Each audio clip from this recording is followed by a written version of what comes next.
You are listening to the Critical Mass Radio Show, Orange County's business talk show, focused on exploring topics of interest to CEOs who are leading middle market companies. With your host, Richard Franzi.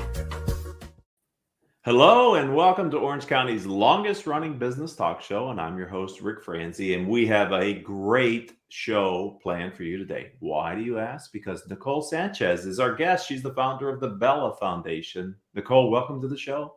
Thank you so much for having me, Rick. It's my pleasure. Let's get started with the origin story. So tell me about your original motivation to launch and create the Bella Foundation. Well, thank you. And first, before I get into that, I want to acknowledge that October is Domestic Violence Awareness Month. So having me on this show right now is so timely. So thank you. And secondly, a lot of people don't like to talk about this topic. So I just thank you so much for allowing me to have this time to be with you and to share about the Bella Foundation. I think with any foundation, there's always some type of a very intimate and personal story that goes along with somebody that is a founder and a president of an organization just like the Bella Foundation.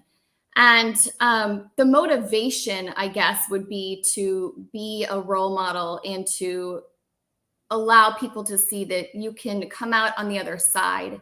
As I mentioned, I've got a personal story with domestic violence, and that was when I was between the ages of 11 and 12. My mother was in an abusive relationship, and we needed to leverage the resources available for survivors of domestic violence. And we lived in a shelter for abused women and children for, I guess it was about a week. You know, when you go through something like that, you kind of tend to block things out a little bit, but we needed those resources, and that impacted my life forever. So I went through my adulthood really wanting to be able to give back specifically to survivors of domestic violence. And I did that through different agencies throughout. At the time, I lived in Minnesota.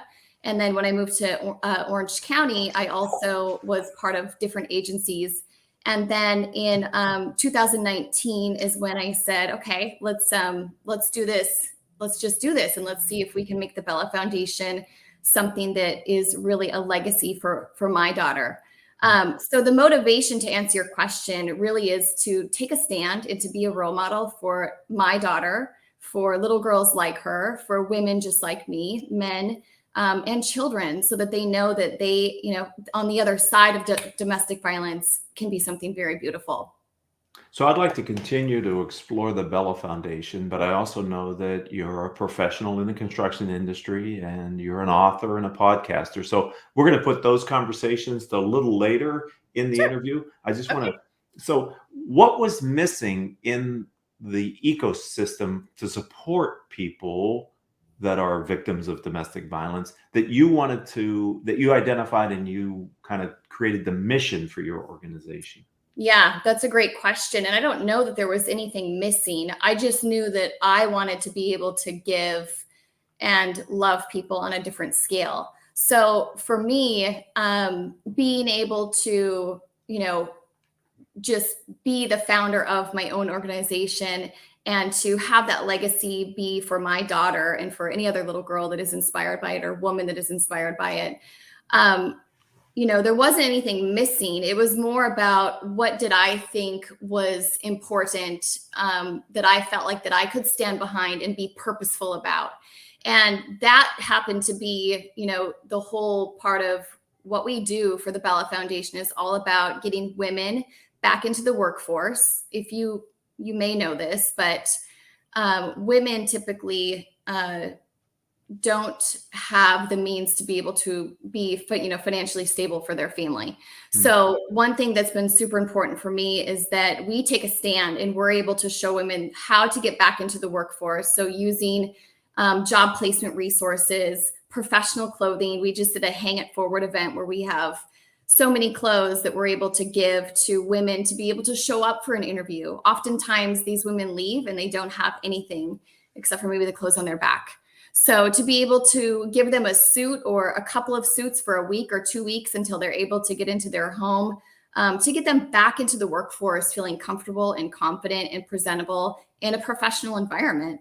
And then also the job placement, having resources for them, maybe as simple as resume writing, finding somebody that can write a resume for them so that they can get back into the workforce. And then also something that's very close to my heart because I have a daughter, is childcare, being able to provide scholarships so that while mom, or in some cases dad, are at work, they know that their child is safe in a loving, caring environment so that they don't have to worry about their babies while they're at work. So that sounds like it's really a holistic approach to helping the victims to get back on their feet It's exactly what it is. and to become independent and to be able to count on and rely on themselves. That's right. To be exactly that. I mean, there needs to be no other words added there, but it is just to make sure that they're able to stand on their own 2 feet again, or maybe for the first time, Right. and be able to support their families and also be a role model to their children. Because I could imagine, and I may be wrong, and I'm just sort of following the logic, but I think it makes sense that if that's not available to that person, the tendency is maybe to backslide and go back into that abusive relationship because you really feel like maybe you don't have any other options. Yeah, you're exactly right. What happens is, I'll use our personal experience as an example. But what happens is, the victim is in the relationship, toxic things are happening. They go out of the relationship and now, mom can't afford to be able to even, get her own place to live. So there's resources for that specifically, but oftentimes what will happen, and it's a high percentage, it's a very high percentage. And I think that it's up to 7 times a victim will go back to her perpetrator because she or he feels like, she can't quite do it on her own. So showing women that we can do it on our own, we've just got to have the right people and the right resources in place to be able to stand up. So I'm wondering, because you've launched this right before COVID-19, right? Yep. So what has been the impact on your organization from COVID-19? Yeah, directly to our organization, it was pretty, it was a little painful. We couldn't have any fundraising events. So we had to, put those on hold, which, while that whole thing was happening, domestic violence increased by about 8% in the United States while COVID was occurring.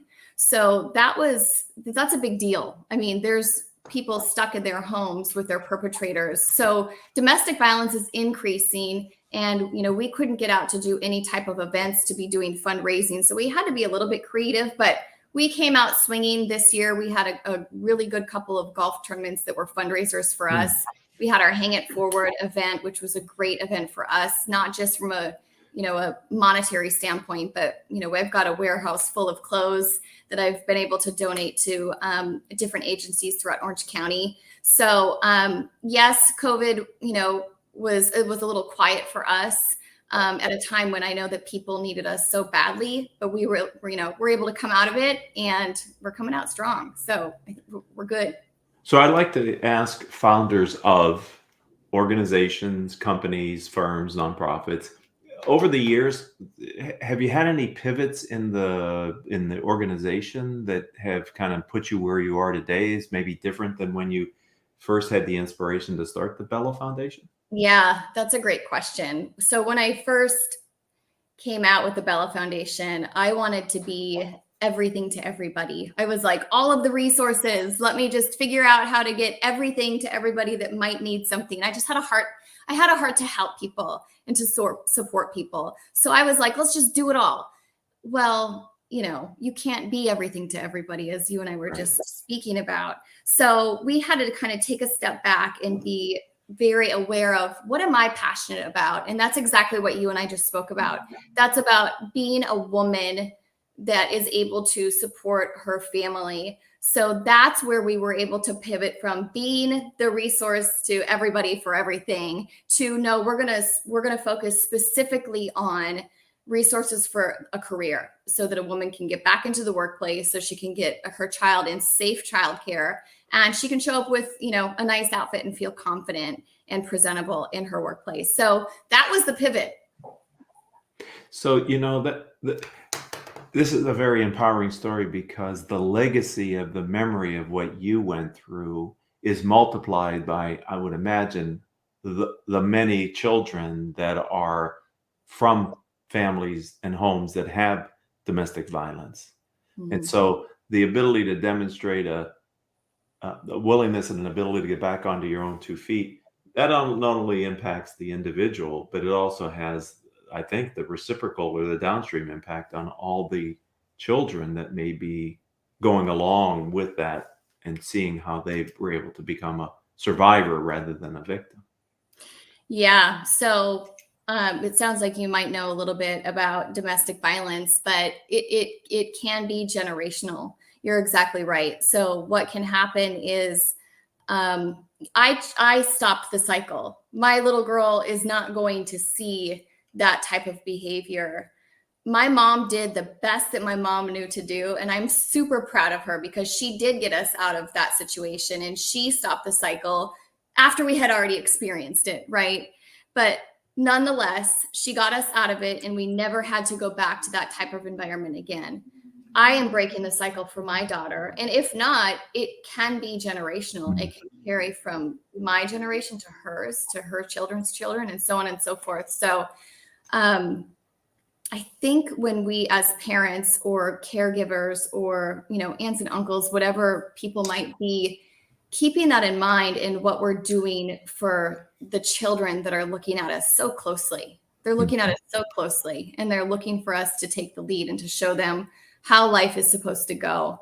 And so to be able to have that type of impact and influence on not just my daughter, but any other little girl that's watching or any other mom that might feel stuck or dad for that matter, just being able to be that influence and make that impact into, just like I said before, take a stand and show people that you can come out on the other side and how life might be today for you.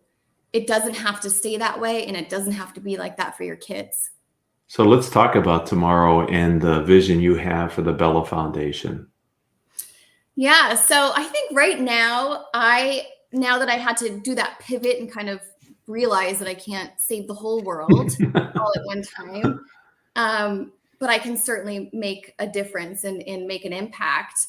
I think being excellent at what we're doing right now, continue to create awareness, maybe even on a larger scale, but continue to get the clothing for the women, be able to disperse it, and just really continue to do what we have set out to do in complete excellence. And then we'll see what unfolds from there.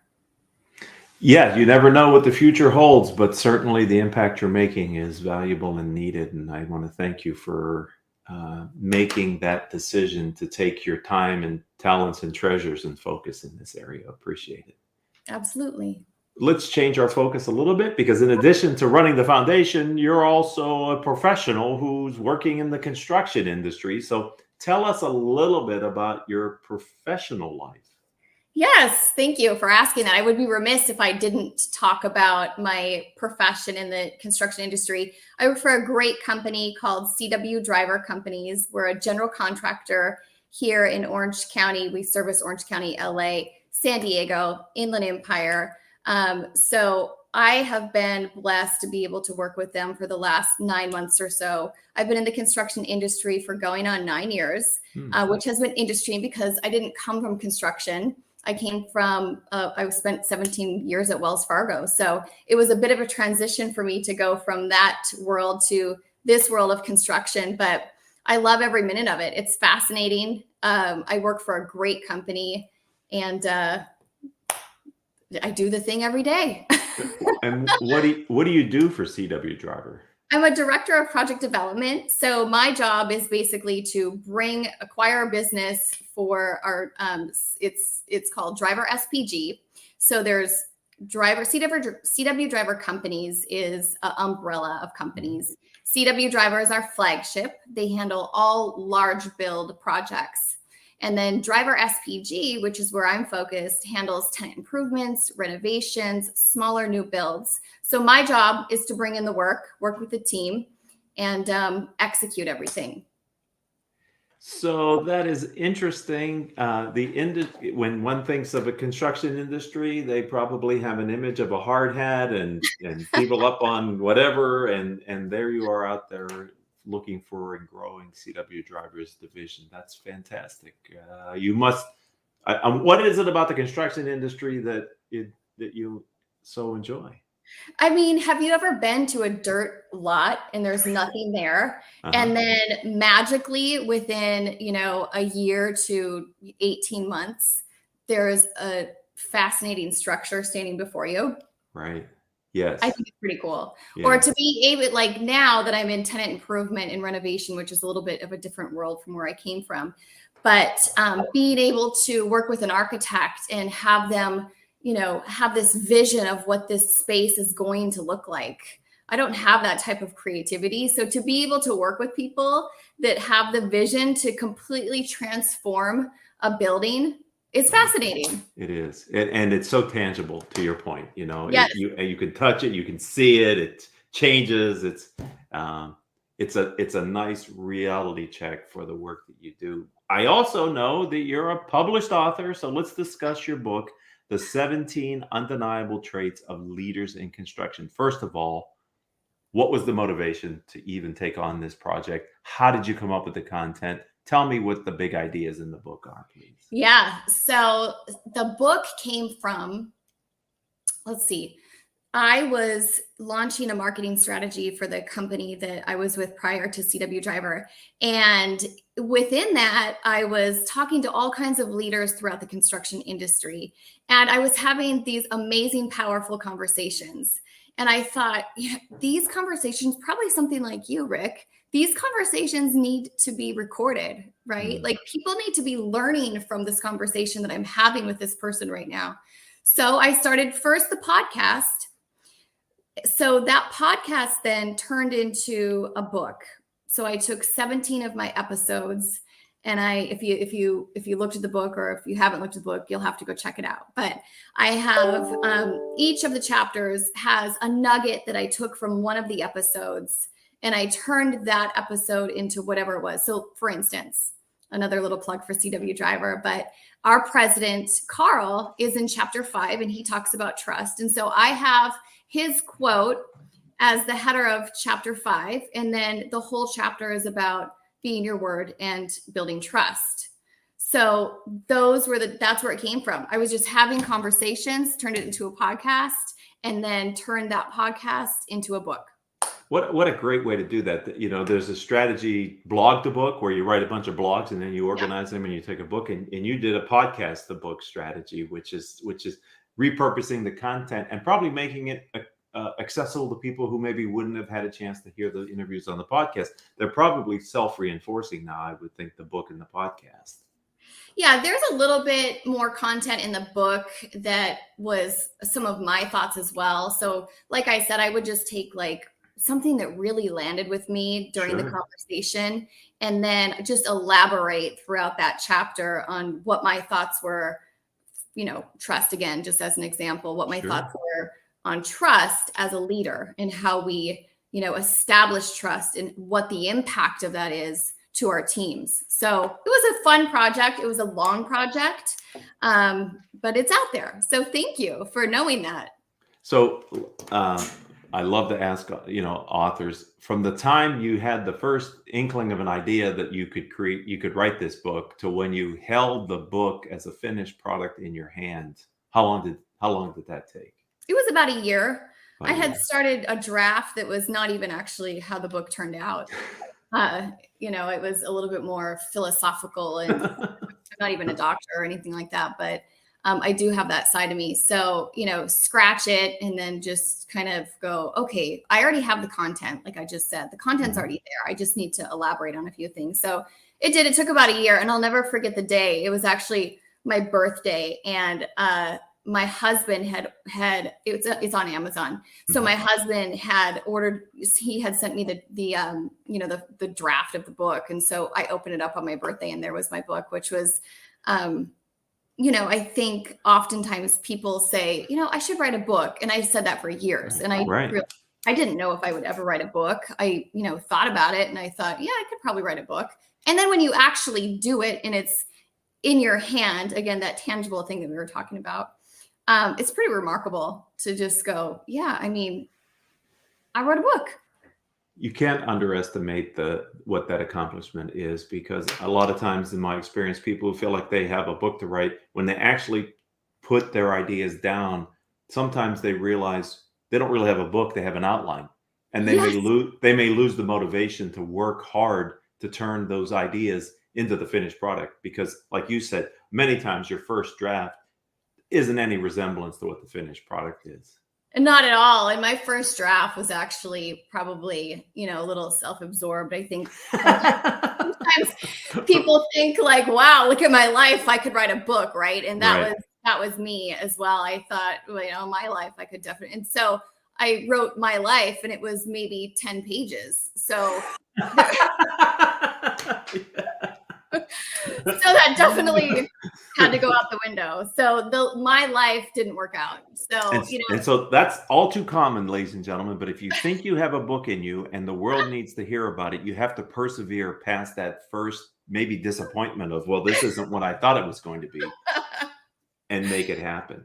That's so true. It seems so much messier in my head. When I got it out on paper, I was like, oh, well, let's write about something that people can actually learn from. And that's exactly what my book is. It's just basic principles of leadership, basic fundamentals. So, and I have to believe that they're true, not just in the construction industry, but probably in business in general. Anywhere. Absolutely. Yeah. Right.